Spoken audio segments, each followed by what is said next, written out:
के अनुच्छेद 151 ब्रैकेट 2 के अनुसरण में मैं भारत के नियंत्रक महालेखाकार परीक्षक से प्राप्त बिहार सरकार का 31 मार्च 2023 को समाप्त हुए वर्ष 2022-23 के प्रतिवेदन वित्त लेखे खंड 1 एवं 2 तथा विनियोग लेखे को महामहिम राज्यपाल बिहार की अनुमति के आलोक में सदन पटल पर रखता हूं। बिहार विधानसभा की प्रक्रिया तथा कार्य संचालन नियमावली के नियम 238 के उपबंध के अनुसार लोक लेखा समिति का प्रतिवेदन तथा समय सदन में उपस्थापित किया जाएगा। प्रभारी मंत्री वित्त विभाग। अध्यक्ष महोदय, मैं प्रस्ताव करता हूं कि भारत के नियंत्रक महालेखाकार मोहम्मद यार असमी साहब का है 1088 जी। उत्तर तो दिया हुआ है, नहीं मिला, नहीं दिया, नहीं मिला, पढ़े नहीं होंगे। महोदय, वस्तु स्थिति यह है कि किशनगंज जिला के कोचा धामन प्रखंड अंतर्गत बगलबारी ग्राम महानंदा नदी के दाएं तट पर अवस्थित है। प्रश्नगत स्थल पर बाढ़ वर्ष 2023 के दौरान कटाव परिलक्षित होने पर बाढ़ संघर्षात्मक कार्य कराकर स्थल को सुरक्षित रखा गया था। वर्तमान में वहां पर कोई कटाव परिलक्षित नहीं हो रहा है और महोदय, अगर बाढ़ के दौरान या उससे पहले कटाव परिलक्षित होगा यानी कटाव की स्थिति बनेगी तो उसे संघर्षात्मक कार्य करा के सुरक्षित रखा जाएगा। ठीक है महोदय, वहां पर कटाव हो रहा है और नदी के बाएं साइड में पुलिस लाइन भी है और कुछ ही दूर पर एएमयू शाख खुलना हुआ है वहां पर। तो वहां पर अगर काम इस बार नहीं किया जाए तो पश्चिम तरफ बगलबारी गांव है, वो गांव भी खत्म होगा और सैकड़ों एकड़ जमीन भी नदी में विलीन हो जाएगा। इसलिए मैं चाहता हूं कि सरकार अबुलम उसमें काम करने का कोशिश करें। माननीय मंत्री। महोदय, हमने तो कहा है कि पिछले वर्ष का भी जिक्र हमने किया है कि वहां पर कटाव की स्थिति बनी थी तो कटाव निरोधक कार्य और बाढ़ संघर्षात्मक कार्य करके भी स्थल को सुरक्षित रखा गया था।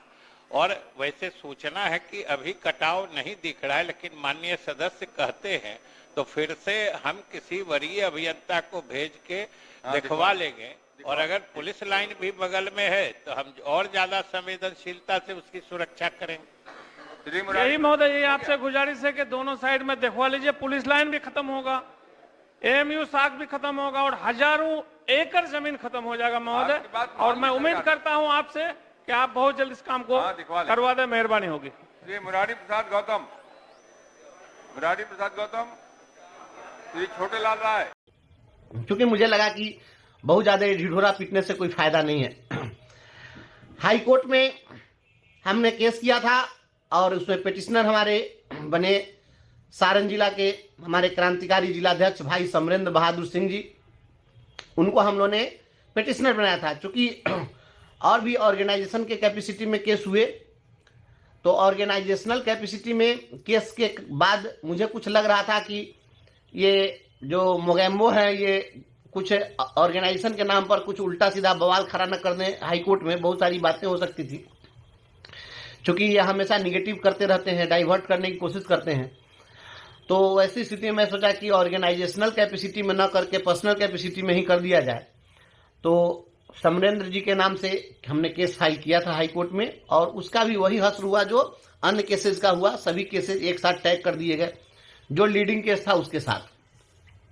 तो हम वहीं पर चुप नहीं बैठे, क्योंकि हम लोगों ने जो केस किया था वह बाद में किया था। तो टैग हो गया। टैग होने के बाद में हम सीधे चले आए दिल्ली। जो आप लोगों ने देखा, आप लोगों को भी मन में यह हुआ होगा कि हम सुप्रीम कोर्ट आए हैं तो कुछ न कुछ कर रहे हैं।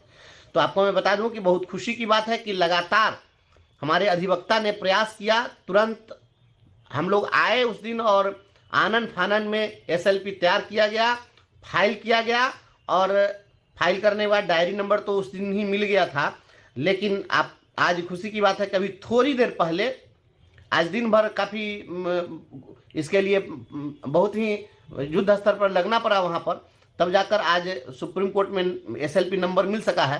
क्योंकि बहुत सारा केस पहले से पेंडिंग था, तो भाई जो बाद में केस फाइल हुआ है उसका नंबर पहले कैसे मिलता, लेकिन फिर भी प्रयास करके लिया गया है और आज SLP नंबर 5170 यह मिला है अपने केस को। और आप लोगों को मैं भरोसा दिलाना चाहता हूं कि जो SLP नंबर मिला है, अब नंबर मिलने के साथ ही कल मेंशनिंग के लिए प्रयास किया जाएगा और कल सुप्रीम कोर्ट में हमारे अधिवक्ता मेंशन करेंगे और यदि मेंशनिंग स्लिप कल रजिस्ट्रार के यहाँ अगर लिस्ट कर दिया गया तब तो कल बहस हो जाएगी और नहीं तो परसों बहस जरूर होगी।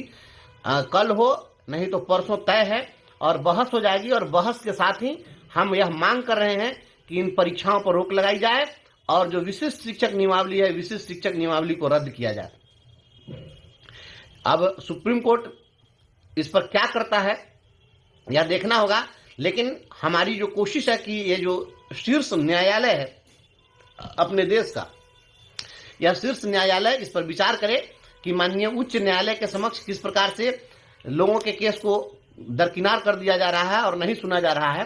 तो हो सकता है कि सुप्रीम कोर्ट रिमांड कर दे हाई कोर्ट को कि आप इसको परीक्षा से पहले सुन लीजिए और परीक्षा पर स्टे कर दीजिए, या हो सकता है कि सुप्रीम कोर्ट ही वहीं से स्टे कर दे। कुछ भी संभावना बन सकती है, लेकिन इतना तो तय है कि जब हम सुप्रीम कोर्ट में आ गए हैं तो कुछ न कुछ होगा। ऐसा नहीं है कि कुछ नहीं होगा। हम जब यहाँ पर आ गए हैं और परिणाम क्या होगा, लड़ना भर मेरा काम रहा, बाकी तेरा संग्राम रहा। संग्राम आप शिक्षकों का है, मेरा काम लड़ना है, हम अगुवाई कर रहे हैं इसलिए हम लड़ रहे हैं। हाई कोर्ट में हमने केस किया, इसके पहले आपने देखा कि सुप्रीम कोर्ट में जो हम 2016 से लड़ रहे थे वह केस लड़के आपको जीत दिलाए। तो ये तमाम चीजें हैं हम लोगों ने किया है और यह अभी तक अपने प्रयास से जो कुछ भी हमसे बन सका है, हाई कोर्ट में भी हमने लड़ लिया, सुप्रीम कोर्ट में भी हमने यहाँ तक पहुंचा दिया है और कल सुप्रीम कोर्ट में मेंशन भी होगा।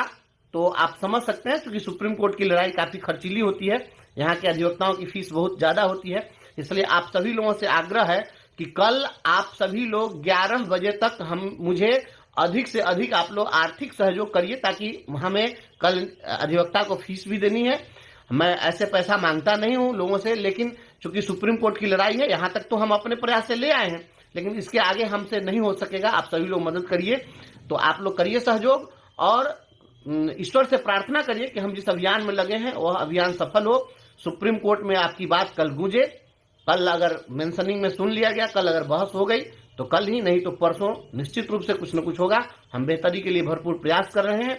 आप सभी साथी इसी प्रकार से विश्वास बनाए रखिए, आपाधापी में नहीं रहना है। आज भी हमारे पास सैकड़ों फोन आए और लोग कहे कि सर परीक्षा नहीं देंगे तो नौकरी तो नहीं न जाएगी। अरे भैया, मैं बार बार आप लोगों को कह रहा हूं कि नौकरी किसी की नहीं जाने वाली है, काहे के लिए परेशान है। नौकरी क्या किसी की जमींदारी है, हम किसी का रैयत है, उनकी कृपा पर हमें नौकरी मिली है। नौकरी इस देश की जो व्यवस्था है वो उस व्यवस्था के तहत नौकरी मिली है, जो संवैधानिक व्यवस्था है उसके तहत मिली है। तो नौकरी मिल गई और 60 वर्ष तक आपकी सेवा तय है, तो किसी की औकात नहीं है कि आपकी नौकरी खा जाए। सदन में भी शिक्षा मंत्री स्पष्ट कर चुके हैं कि किसी की नौकरी नहीं जाएगी। तो ये सवाल ही नहीं है। हमें परीक्षा और नौकरी इन चीजों से बहुत मतलब नहीं है। हमारी लड़ाई इस बात की है कि हम शिक्षकों को जो अनावश्यक रूप से ये चाह रहे मनमाने तरीके से कहीं भी हाँक देने के लिए, किसी जिला में भेज देने के लिए, हमें दिक्कत इस बात से है। और जो संवैधानिक प्रोविजंस हैं वो हम आपको बतला चुके हुए हैं कि संवैधानिक प्रोविजन क्या है। कॉन्स्टिट्यूशनली यह जो नियमावली बनाई है, यह नियमावली संवैधानिक रूप से बिल्कुल गलत है और इस तरीके से ये नहीं कर सकते। कुछ लोगों को लगा कि हम जो कल बात कर रहे थे, तो कुछ साथियों को यह लगा कि शायद हम यही मांग कर रहे हैं कि हमें पंचायतों के अधीन ही छोड़ दिया जाए। ऐसी बात नहीं है। हम यह कह रहे हैं कि अगर आप हमारी सेवा शिक्षा विभाग के अंतर्गत सामंजित कर रहे हैं तो आप करिए, और सामंजित किया जा सकता है। लेकिन पंचायत शिक्षक के रूप में, प्रखंड नगर शिक्षक के रूप में, माध्यमिक उच्चतर माध्यमिक शिक्षक के रूप में जो हमें सुविधाएं मिली हुई है, जो हमें अधिकार मिले हुए हैं, उसको आप नई नियमावली के तहत आप उसमें कटौती नहीं कर सकते। हमारे कहने का मतलब ये था। ये नहीं है कि हम कह रहे हैं कि हमको स्थानीय निकाय में छोड़ दें। दूसरी बात है कि हमारे कुछ जो अति विद्वान साथी हैं, इनकी विद्वता तो मैं देख रहा हूं कई वर्षों से, हालांकि इनकी विद्वता से कुछ समाज को हासिल तो हुआ नहीं, लेकिन ये लोग जो दिन भर जो तमाशा करते हैं और नफरत फैलाते हैं कि हमने मध्य प्रदेश और छत्तीसगढ़ और उड़ीसा का मॉडल हमने दिया, तो हमने कह दिया कि इनको सीनियरिटी के आधार पर दे दिया जाए। ऐसा मैंने कभी कहा है क्या? और जानकारी नहीं है, हे देवता, आप लोग यक्ष हैं, गंधर्व हैं, किन्नर हैं, आप लोग क्या हैं, कोटि कोटि आपके चरणों में मैं प्रणाम करता हूं। नफरत फैलाते फैलाते जिंदगी चली गई, कुछ नहीं हासिल हुआ। जीवन की एक उपलब्धि है यार, मरने के समय में भगवान भी तुमको माफ नहीं करेंगे, तुम लोग जिस तरीके से नफरत फैला रहे हो। पता है